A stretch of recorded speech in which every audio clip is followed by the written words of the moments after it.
Britain and the European Union are on course for a messy divorce.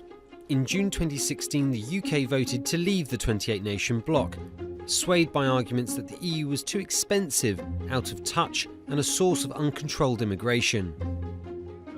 Isn't it too early? An independent United Kingdom, how about that? Britain's exit, or Brexit, from one of the world's most powerful trading blocs jolted financial markets and sent the pound tumbling. Britain's Prime Minister David Cameron, who campaigned for the UK to remain in the EU, resigned.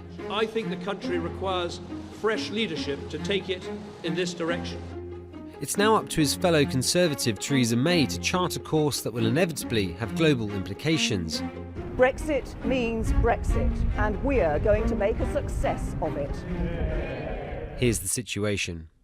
To begin Britain's complex negotiations to exit the EU, May must trigger Article 50 of the Treaty of Lisbon. This formally notifies the EU of a country's intention to withdraw, and May said she'd do this before the end of March 2017.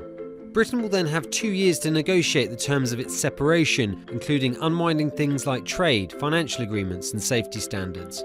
The terms of the withdrawal need the backing of a majority of EU governments, as well as the European Parliament, but establishing new trade relationships could take much longer, perhaps even longer than 5 years. Here's the argument.